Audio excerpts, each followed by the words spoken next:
তাহলে কি এরকম যে ভারত আসলে এখন একরকম মানে পল্টি দিচ্ছে, বা যদি একটু ভালোভাবে বলি, বা অবস্থা বুঝে তাদের অবস্থান বদলাচ্ছে, বিষয়টা কি এরকম? ধরুন যদি এখন শেখ হাসিনা ক্ষমতায় থাকতেন, প্রধানমন্ত্রী হিসেবে থাকতেন, আপনারা সরকারে থাকতেন, তাহলে কি এইরকমভাবে জয়শঙ্কর আসতেন, বা মানে হতো কি এরকমটা? মনে হয় না এভাবে আসতেন, বা তার থেকেও বড় কথা পোল্টি দেওয়া শব্দটা ব্যবহার করতে চাই না। ভারত তো একটা পরাশক্তি এবং আমাদের পরম মিত্র দেশ। আমি এভাবে বলতে চাই যে তারা বাস্তবতার সম্মুখীন হচ্ছে যে হ্যাঁ, আওয়ামী লীগ যেমন সত্য, বিএনপিও তেমন সত্য। তারা কি ধরেই আমি নিয়েছে এটাকে খুব পরবর্তী সভ্যভাবে বলতে প্রধানমন্ত্রী চাই। তারেক রহমান? মানে তার সাথে আমার দেখা আমার করা। হুম। হ্যাঁ, আমার মনে হয় তাই। এই স্পেকুলেশনটা খুব জোরদার জোরদার একটা স্পেকুলেশন আছে। এবং আমিও যখন আহ, নির্মোহভাবে বিশ্লেষণ করি, যদি আওয়ামী লীগ নির্বাচনে অংশগ্রহণ করতে নাই পারে, যদি যেমন ধরেন আমরা বলছি না যে 2024 সালে 7ই জানুয়ারি নির্বাচন ছিল আওয়ামী লীগের জন্য আমিডামি নির্বাচন। তো এখন আওয়ামী লীগের মতো একটা বড় দলকে বাদ দিয়ে যখন আপনি একটা নির্বাচন করছেন, ওইটাও তো আরেক ধরনের আমিডামি নির্বাচন। সেটা হচ্ছে খুব উন্নত মানের নির্বাচন, তা কিন্তু না।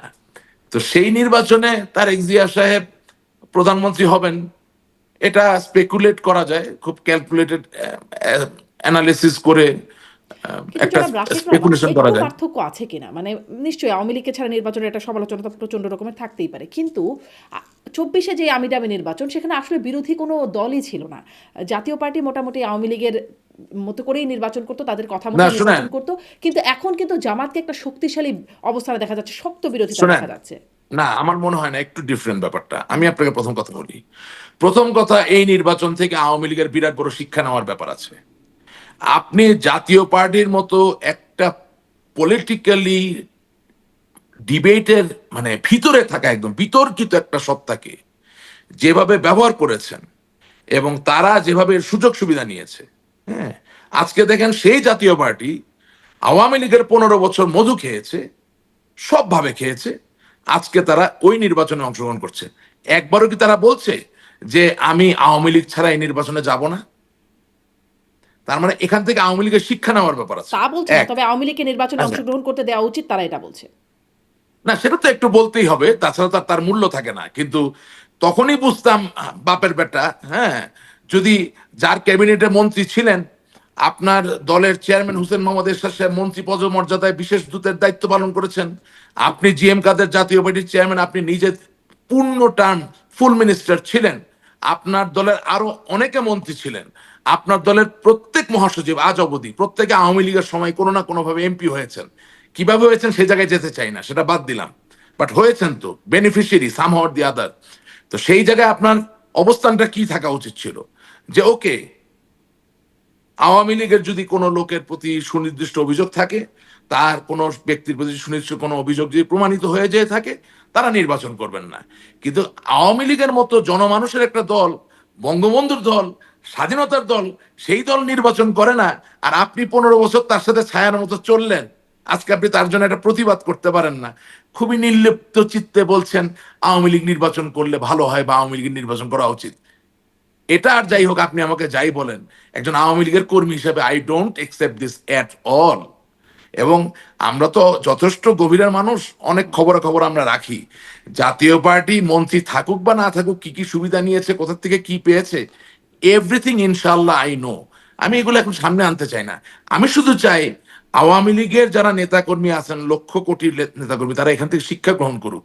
আর খোদার ফজলে আওয়ামী লীগের নীতি নির্ধারক যারা মনে করেছিলেন যে জাতীয় পার্টিকে দিয়ে আদৌ কোনো পারপাস সার্ভ হবে, তারাও একটু শিক্ষা গ্রহণ করুক যে এই জাতীয় পার্টি হচ্ছে একটা ফুটবলের মতো গোল জিনিস।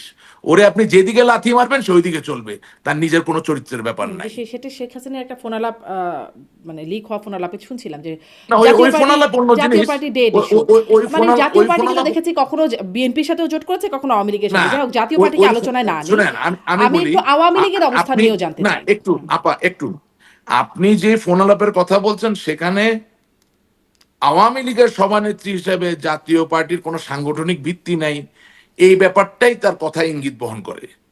কিন্তু জাতীয় পার্টি যে এইভাবে, ওই যে শব্দটা ব্যবহার করলেন পোল্টি, এখন পোল্টি শব্দটা ব্যবহার করবেন, এভাবে যে পোল্টি দিতে পারে এটা তো আর শেখ হাসিনা বুঝতে পারেন নাই। বুঝতে পারবেন না? কেন বুঝতে পারবেন না? উনি তো মানে না, জাতীয় পার্টি এখন তো বুঝতে বিএনপির শোনেন, সাথেও গেছে, জাতীয় না, না, পার্টি জোট শোনেন, করেছে। জি। এখন বুঝতে পারছেন। আচ্ছা। তখন বুঝতে পারেন নাই। আচ্ছা, আচ্ছা। এবার এই পোলটিটাকে আওয়ামী লীগও দিল কিনা? মানে যখন দেখছি যে বেগম জিয়ার মৃত্যুর পরে যেই শোক বার্তা শেখ হাসিনা আওয়ামী লীগ সভানেত্রী এবং তার পুত্র সজীব অজয় জয়ের কাছ থেকেও আসছে। এবং মানে তখন আসলে সামনে ওই বিষয়গুলো সব এখন ভাইরালও করা হচ্ছে। মানে সব বক্তব্যগুলোকে একসাথে করে যে কিভাবে তার অসুস্থতা বা তার মরণাপন্ন অবস্থা নিয়ে একরকম তাচ্ছিল্যই করা হতো যে মরি করে বয়স তো ৮০ হয়েছে। এখন তার জন্য এত কান্নাকাটি করে কী লাভ? এরকম বক্তব্য আরও অনেক কিছু আসলে এখন খুব গণমাধ্যমে মানে সামাজিক যোগাযোগ মাধ্যমে বিশেষ করে খুব চলছে। এটাও কি একরকম মানে অবস্থানের পরিবর্তন যদি ভালোভাবে বলি আর নেতিবাচকভাবে বললে না, বলবেন? না, অবশ্যই না, অবশ্যই না। কোন জাতীয় নেতার মৃত্যুতে আরেকজন জাতীয় নেতার শোক জানাবেন, এখানে ওই আপনি যে শব্দ ব্যবহার করার চেষ্টা করছেন বা যা খুঁজে পাওয়ার চেষ্টা করছেন, এটা খুঁজে পাওয়ার কোনো সুযোগ নাই।